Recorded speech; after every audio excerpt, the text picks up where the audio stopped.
और भक्ति ने कहा सनत कुमार से, महाराज अहम क्वतिष्ठामि, मैं कहाँ बैठूं? सनत कुमारों ने कहा, निरंतरम वैष्णव मानसी, निरंतर हमेशा तुम जितने वैष्णव है, भगवान के भक्त हैं, उनके हृदय में वास करो।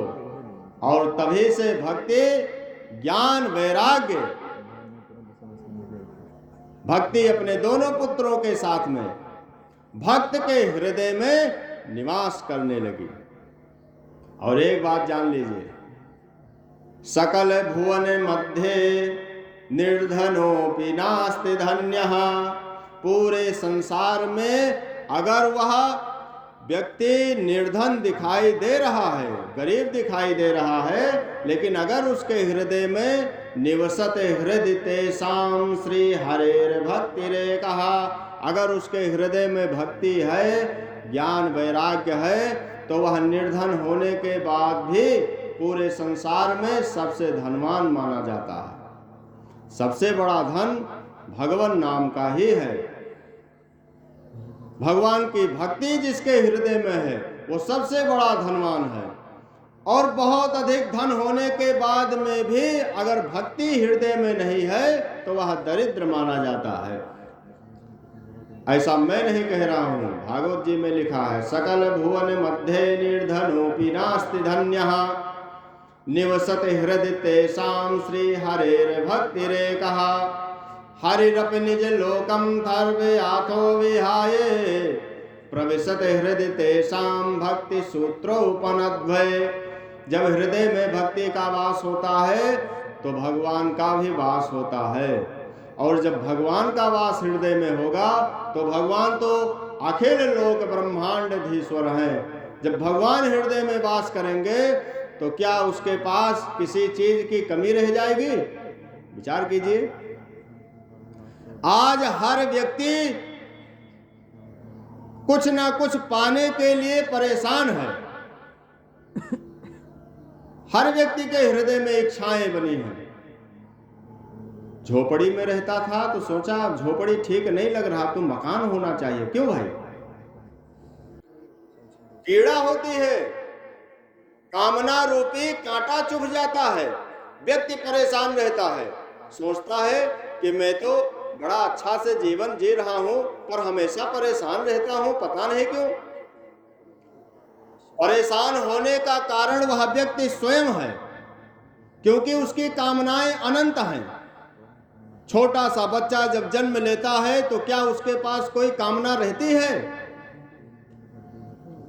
वह बिल्कुल जैसे दीपक को आप जलाइए और दीपक का लो बिल्कुल सीधे एक धार के समान जागृत रहता है, उसी प्रकार से छोटे बच्चे का मन होता है, कुछ नहीं चाहिए उसे। लेकिन जब कामना रूपी आंधी चलती है, हवा चलती है, तो दीपक का लो चंचल होने लगता है। उसी प्रकार से मनुष्य पहले तो कुछ नहीं चाहिए जब तक होश नहीं संभाला, और जैसे जैसे होश संभालता गया धीरे धीरे उसके अंदर कामनाओं ने जन्म लेना शुरू किया, मन उसका चंचल होने लगा और अपने ही कारण से वह दुखी होने लगा। घर नहीं था, अब इच्छा हुई कि घर होना चाहिए। ये कांटा चुभ गया उसके पैर में, और ये कांटा तब तक दर्द देगा जब तक घर बनकर तैयार नहीं हो जाएगा। क्यों भाई? घर बनकर तैयार हो गया, फिर कामना हुई, घर इतना सुंदर तो अब गाड़ी चाहिए, फिर एक कांटा चुभ गया, फिर वो दर्द करता रहेगा तब तक जब तक गाड़ी ना आ जाए। व्यक्ति की चाह बलवती रहती है, उसकी कामनाएं यूं ही बढ़ती रहती हैं, और जितना मिला है उससे अधिक पाने की इच्छा बनी रहती है। 2 रुपया है, 2 से 4 होना चाहिए, 4 हो गया, अब 4 से 8 होना चाहिए। क्यों भाई? चाह ऐसे ही बनी रहती है। बहुत बड़े राइटर शेक्सपियर ने लिखा है, व्यक्ति की जो इच्छाएं हैं वह इच्छाएं ही आविष्कार की जननी है। ज्यों ज्यों इच्छाएं बढ़ती जाएंगी आविष्कार होता जाएगा। इच्छा मतलब चाह। एक कवि ने लिखा, बहुत ध्यान से सुनिए, चाह आनों से पैसों में आती रही। पहले आना चलता था, क्यों बाबा? आना से फिर पैसा बन गया, पैसा से फिर रुपया बन गया, चाह बढ़ती गई, आविष्कार होता गया। चाह आनों से पैसों में आती रही, चाह पैसों से रुपया बनाती रही, चाह रुपयों से नोट भुनाती रही, चाह नोटों से कोठी चुनाती रही। ऐसे तो हुआ। चाह कोठी में मोटर मंगाती रही, चाह मोटर से होटल में जाती रही, चाह होटल में बोतल खुलाती रही। अब कौन सा बोतल खुल रहा आप बूझिए। इनको और कुछ नहीं चाहिए। इनसे कहो भगवान का भजन करो, कहेंगे ना। बिस्की में बिसड़ो मिले, रम में मिलते राम, और संतरा में सीता मिले, ठर्रा में हनुमान, हम कहे जाए मंदिर में? ये सब मिल रहा है।